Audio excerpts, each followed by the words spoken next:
दुनिया में कुछ चीजें ऐसी होती हैं जिन्हें हासिल करना किसी भी इंसान का ख्वाब हो सकता है। हीरे, जवाहरात या सदियों पुराने खजाने। लेकिन क्या आप तसव्वुर कर सकते हैं एक ऐसे सोने के सिक्के का जिसे सिर्फ अपनी जेब में रखना आपको उम्र भर के लिए जेल पहुंचा सकता है? एक ऐसा सिक्का जो कानूनन इलीगल है, लेकिन जिसकी कीमत आज 150 करोड़ रुपए से भी ज्यादा है। ये कोई मामूली सिक्का नहीं है। ये वो सोना है जिसे देखने के लिए दुनिया के बड़े बड़े कलेक्टर्स तरसते हैं और जिसे ढूंढने के लिए अमेरिका की सबसे खतरनाक एजेंसी ने 90 साल तक दुनिया का कोना कोना छान मारा। आज की इस वीडियो में हम पर्दा उठाएंगे अमेरिकन इतिहास के उस राज से जिसे सन 1933 का डबल ईगल कॉइन कहा जाता है। एक ऐसा फॉरबिडन लेजेंड जिसने बादशाहों को ललचाया, चोरों को उकसाया और एक ऐसी कानूनी जंग को जन्म दिया जो आज भी खत्म नहीं हुई।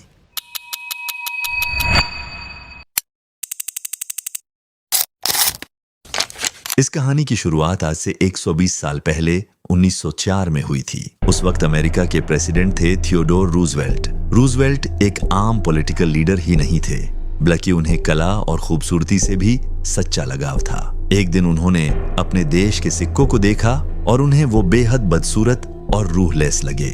रूजवेल्ट का मानना था कि एक आजाद देश की करेंसी सिर्फ लेन देन का जरिया नहीं, बल्कि उस देश की मिट्टी और उसकी अजमत का आईना होनी चाहिए। उन्होंने फैसला किया कि वो अमेरिका के सिक्कों को दुनिया के सबसे हसीन आर्ट पीसेस में बदल देंगे और इस मकसद के लिए उन्होंने चुना उस दौर के सबसे बड़े मूर्तिकार ऑगस्टस सेंट गॉर्डन्स को।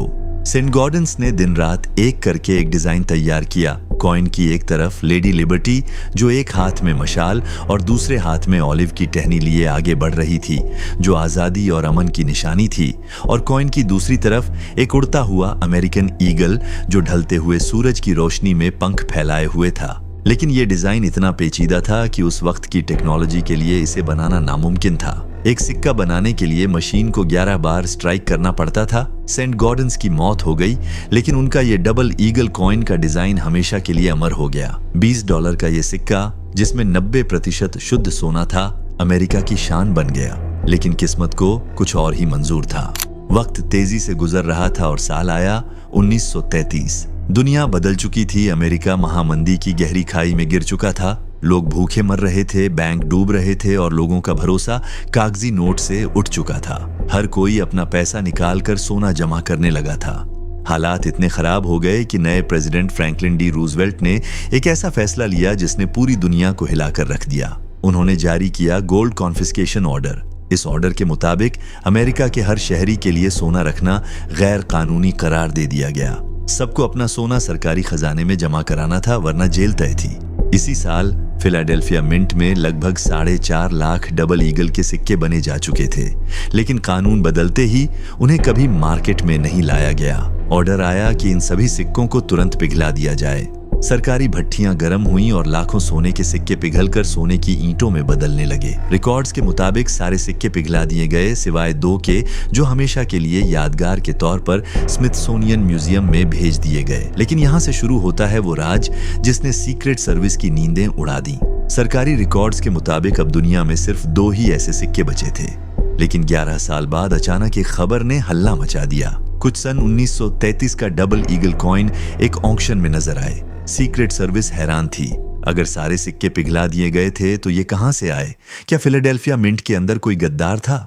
तहकीकात शुरू हुई तो 2 नाम सामने निकल कर आए। एक जॉर्ज मैककेन जो मिंट का कैशियर था और दूसरा इजराइल स्विट जो एक मामूली सा ज्वेलर था। शक ये था कि जब भट्टी में सिक्के पिघलाए जा रहे थे तब जॉर्ज मैककेन ने चुपके से कुछ सिक्के बाहर निकाल लिए और इजराइल स्विट के जरिए उन्हें कलेक्टर्स को बेच दिया गया था। सीक्रेट सर्विस ने एक बड़ा ऑपरेशन चलाया। उन्होंने एक एक करके 9 सिक्के ढूंढ निकाले और उन्हें बिना किसी देरी के पिघला दिया। उनका मकसद साफ था कि ये सिक्के कभी वजूद में नहीं रहने चाहिए, लेकिन तब उन्हें पता चला कि एक सिक्का उनकी पहुंच से बहुत दूर एक बादशाह के पास पहुंच गया है।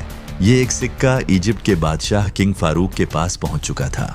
किंग फारूक को अनोखी और महंगी चीजें जमा करने का बहुत शौक था। उनका खजाना दुनिया के सबसे बड़े खजानों में से एक था। साल 1944 में जब दुनिया दूसरी वर्ल्ड वॉर में जल रही थी, किंग फारूक ने इस सिक्के के लिए यूएस गवर्नमेंट से एक्सपोर्ट लाइसेंस मांगा। अजीब बात यह हुई कि अमेरिका के एक डिपार्टमेंट ने गलती से इसे परमिशन दे दी। जब तक सीक्रेट सर्विस को इस गलती का पता चला, तब तक वो सिक्का समंदर पार इजिप्ट पहुंच चुका था।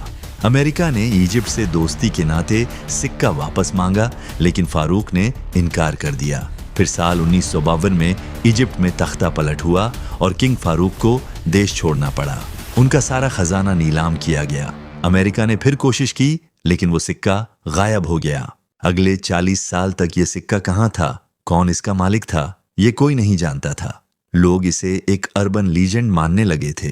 40 साल बाद साल 1996 में ये राज दोबारा जिंदा हुआ। सीक्रेट सर्विस को खबर मिली कि एक British coin dealer Stephen Fenton New York के एक होटल में एक बहुत बड़ा सौदा करने वाला है। सीक्रेट सर्विस ने एक जाल बिछाया। वो होटल रूम में अंडरकवर एजेंट बनकर पहुंचे। जैसे ही स्टीफन फेंटन ने अपनी पॉकेट से वो चमचमाता हुआ 1933 का डबल ईगल कॉइन निकाला, एजेंट ने उसे तुरंत दबोच लिया। लेकिन ये मामला इतना आसान नहीं था। स्टीफन फेंटन ने कोर्ट में दावा किया कि उसने ये सिक्का कानूनन खरीदा है। 5 साल तक एक ऐसी कानूनी जंग चली जिसने अमेरिका की लीगल सिस्टम को हिलाकर रख दिया। आखिर में एक बीच का रास्ता निकाला गया। गवर्नमेंट ने माना कि यह सिक्का यूनिक है। इस एक अकेले सिक्के को लीगल करार दिया गया ताकि इसे बेचा जा सके और इसका पैसा गवर्नमेंट और स्टीफन फेंटन के बीच आधा आधा बंट सके। जुलाई 2002 में न्यूयॉर्क के सोथेबीज म्यूजियम में इसका ऑक्शन हुआ। बोलियां लगनी शुरू हुई और सिर्फ 9 मिनट के अंदर ये सिक्का तकरीबन 60 करोड़ रुपए में बिका। उस वक्त ये दुनिया का सबसे महंगा सिक्का बन गया था। लेकिन कहानी यहाँ खत्म नहीं हुई। जून 2021 में वही सिक्का फिर से ऑक्शन के लिए आया। इस बार दुनिया दंग रह गई जब इसकी कीमत लगी तकरीबन 1 अरब 56 करोड़ रुपए। एक छोटा सा सोने का टुकड़ा जिसकी फेस वैल्यू सिर्फ $20 थी, वो आज एक बड़े महल से भी ज्यादा महंगा था। इसलिए नहीं कि वो सोना है, बल्कि इसलिए कि वो एक ऐसी चीज है जो नहीं होनी चाहिए थी, लेकिन है। अब आप सोच रहे होंगे कि कहानी खत्म हो गई। नहीं, असली ट्विस्ट तो 2005 में आया। इजराइल स्विट, वही ज्वेलर जिसने शुरुआत में चोरी की थी, उसकी बेटी जॉन लैंगबोर्ड ने अपने पुराने फैमिली सेफ डिपॉजिट बॉक्स को खोला। वहां उन्हें एक पुराना डिब्बा मिला और उसके अंदर थे 10 डबल ईगल सोने के सिक्के। जॉन लैंगबोर्ड ने सोचा कि उन्हें करोड़ों डॉलर का इनाम मिलेगा।